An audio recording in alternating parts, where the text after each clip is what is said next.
Bonjour. À l'approche des élections présidentielles françaises, il est parfois évoqué la possibilité de sortie de la France de la zone euro.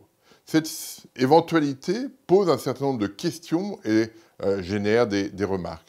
Première question, quel sera le statut monétaire de la France après cette sortie? Est-ce que la monnaie flottera librement? Est-ce qu'elle sera rattachée à l'euro? Pour l'instant, on n'a pas du tout d'éléments sur cette question. Deuxième point, est-ce que la zone euro pourra survivre à cette sortie de la France?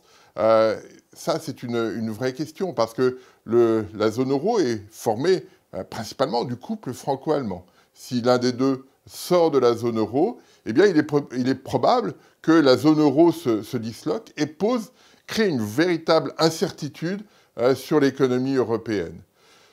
Une remarque, la situation, la sortie serait beaucoup plus complexe que ce qui est évoqué pour le Brexit, pour le Royaume-Uni sortant de l'Union européenne, parce que pour le Brexit, il n'y a pas de monnaie. Là, la liaison monétaire complique très sérieusement les choses. Et donc, il est abusif de faire un parallèle entre le Brexit et une sortie de la France de l'Union monétaire. Troisième question, quel serait le comportement des épargnants français? Avant même que le statut monétaire change, on a observé en Argentine, en Grèce ou dans d'autres pays que dans l'anticipation de ce changement, les ménages, les épargnants avaient tendance à ouvrir des comptes bancaires ailleurs. À Miami, dans le cas des Argentins, dans la zone euro, dans le cas des Grecs en 2015, parce qu'ils voulaient maintenir et préserver leur épargne. Parce que quand il y a de l'incertitude, quand on ne sait pas très bien ce qui va se passer, eh bien, le premier réflexe, c'est de se dire, il est possible que ma monnaie se déprécie très fortement et que mon épargne se déprécie aussi. Donc, je vais sauvegarder ma situation. Ce qui poserait un grand nombre de questions, d'abord sur la robustesse de l'économie française. D'un seul coup, il y a tout un transfert de capitaux qui se font à l'étranger. Et puis, donc, ça fragiliserait l'économie française. Ça fragiliserait aussi l'ensemble du système bancaire. Quatrième type de question ou de remarque, quel serait le comportement des investisseurs? Et là aussi, quand on regarde les crises précédentes, la Grèce, l'Argentine, j'évoque ces deux questions parce qu'il y a eu dans ces deux situations des changements ou des anticipations de changements monétaires.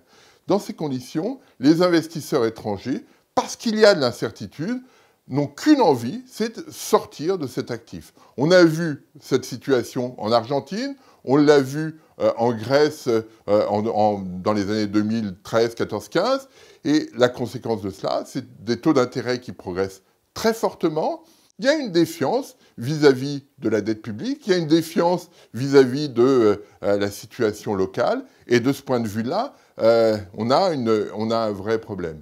Donc ça veut dire que, globalement, on a des épargnants qui sortent leur monnaie de France, qui sortiraient leur monnaie de France, des investisseurs étrangers qui se retireraient de la France. Ça veut dire qu'on a un choc négatif sur l'économie, sur le système bancaire, et des investisseurs qui s'en vont, donc des taux d'intérêt qui montent. Ça poserait là un véritable problème de financement de l'économie française. Et ces questions se posent avant même que les changements institutionnels existent. C'est ce qu'on a vu en Argentine, c'est ce qu'on a vu en Grèce. Donc n'imaginons pas qu'il faille attendre que les changements institutionnels se mettent en place pour que les choses bougent. Elles bougeront bien avant. Est-ce qu'on doit aujourd'hui prendre ce risque? Je ne suis pas sûr.